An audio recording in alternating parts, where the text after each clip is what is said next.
Calling Rebel Spies. Today we're painting Cassian Andor and K2SO for Star Wars Legion. So transmit your plans and let's do some hobby.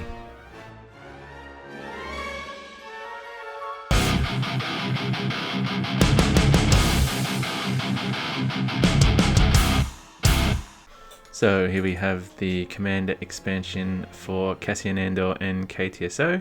They come together in the box and they're the new hard plastic on sprue. They come with several different weapon options, both K2 and Cassian. So for K2 I'm going to choose the unarmed variant. He does come with a blaster and a grenade, but I just want him with his fists. And for Cassian I'm going to select his configurable pistol option. So once the parts are all clipped off, I just take a blunt knife and just go around and trim off the mold lines. These models are pretty good. The mold lines are not very noticeable, but just doing this helps out a little bit. Then I just take some plastic glue and apply it to one side of each part and then stick the other side together. Their bodies, heads, and his arms. It's a pretty easy kit. He also has a backpack that I put on, and do the exact same thing with K2. So just his body comes into halves and just his arms and head. And once that's done, we can prime them. So Cassian is primed in Wraithbone and K2 in black. And the first color I'm going to use is Stormfiend. So Stormfiend is a contrast paint, so I just apply that all over the model pretty thickly and let it get right into the crevices. Contrast paint provides its own shading and highlighting, so it's nice and easy. So just go around all of the parts of his jacket, and once I got to the end of this, I didn't think it was quite dark enough, so I'm going to use Nuln Oil and just go over the top of his jacket pretty thickly, and the Nuln Oil will just darken it down a bit and provide more shading. So once I've done with that, I'm pretty happy with how it looks now. Next, I'm going to use Wraithbone to clean up some of the overspilled parts in the jacket. Just do that whenever you need to get it back to the prime color. So his little Adidas stripes here, I'm just going to fix those up. Next, I'm going to use Garagax Sewer to paint his pants. So just make sure that you get neater and neater as you go along, so to minimize the amount of re-undercoating you have to do with the Wraithbone. So just get it all into the corners like so. And next I'm going to use Basilicum Grey to paint his little jacket stripes there. I'm also going to use the same grey to paint his gloves. So just go around and get nice and deeply. Depending on how thickly you apply it, it will determine how dark the grey is.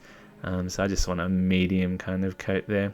Next, I'm going to use Cygor Brown to paint some of his leather parts, so his backpack and his gun holsters.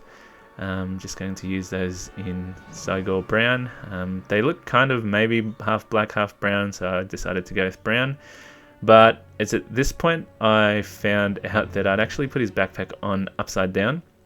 So now I need to try and pry it off, because I did use plastic glue, so it's a little bit difficult to get off. I had to first start with a knife, try and loosen it up a little bit, and I ended up using a little sculpting tool which has a little pick side. So luckily I was able to get it off, and then I just had to go back. I decided to paint it separately and then glue it on last. So just use some Wraithbone to re-undercoat the parts that either weren't painted or had a bit of a messy paint on it, and the same with the back of his jacket. And just go over the back with Stormfiend and Cygor Brown for the backpack, just like the previous steps. So once that's done, I'm going to use Skeleton Horde to paint the lining of his hood. So just put it on pretty thickly so it gets down into all of the deep fur parts of the hood. And I'm also using it to paint his belt, but I wanted to make his belt a little bit more brown. And just before I did that, I just forgot to do his undershirt, so I just painted that with Cygor brown. Now I'm going to use some Agrax Earth shade to just deepen the brown and get it away from a more yellowy brown to more of a true brown on his belt.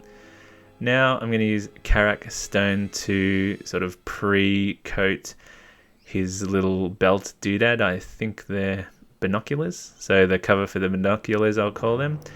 Then I'm going to use Militarum Green to paint over the top of the Karak Stone, just to influence the color a little bit and make it a little bit darker.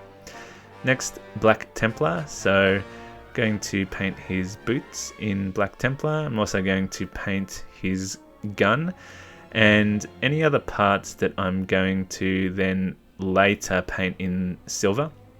So his belt buckle and the top of these binoculars. He's got another little doodad on his lapel, and his backpack has some other little weird things. I have no idea what half of these things are, so if anyone does know what they are, let me know. So once I go around and paint all of those in Black Templar, I'm then going to take some Lead Belcher and any of the parts that I want to make silver. I'll just go around and do that. So his belt buckle and the binoculars, I'm just going to go through, and there's a little thingy on the side of his binocular covers that I'm going to do there. He has some little buckles on his shoes, so I'm going to pick out the metal part there. There's another doodad on his glove. It might be some kind of communicator, and some of his pistols. So, I mean, this is a laser pistol, but that looks like a magazine. So, I'm going to paint that silver, and some of the barrel as well. Just going to make it so it's not just a completely black gun. Then also mark out just some of the parts on his backpack doodads.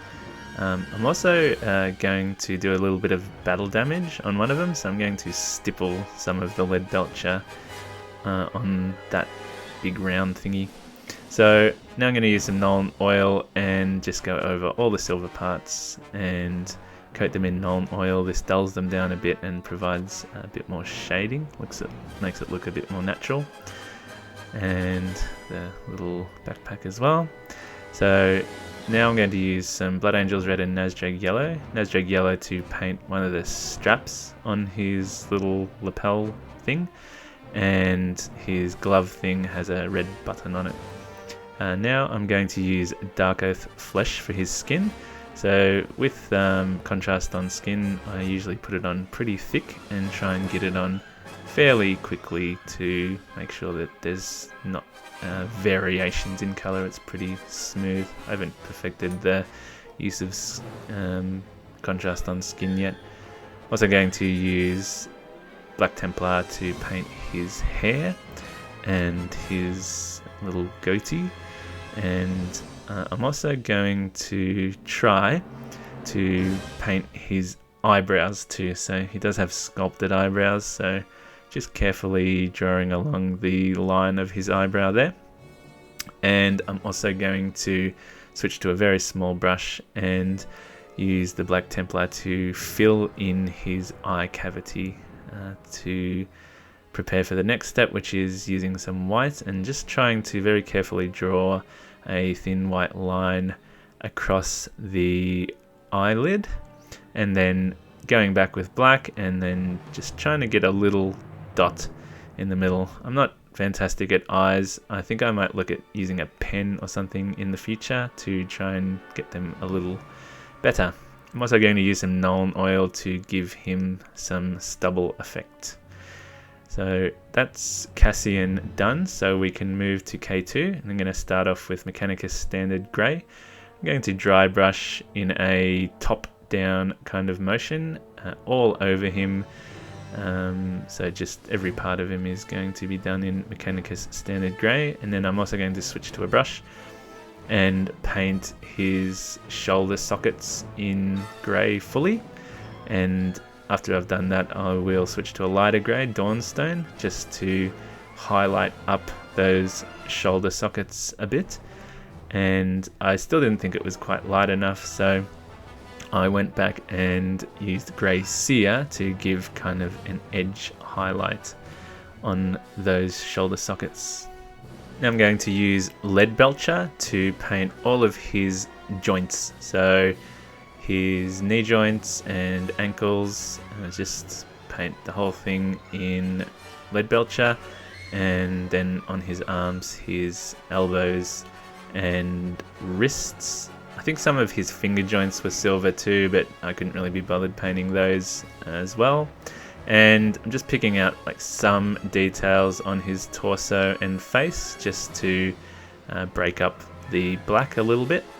And then, like Cassian, we use Nuln Oil to go all over those silver parts to provide shading and dull it down a bit.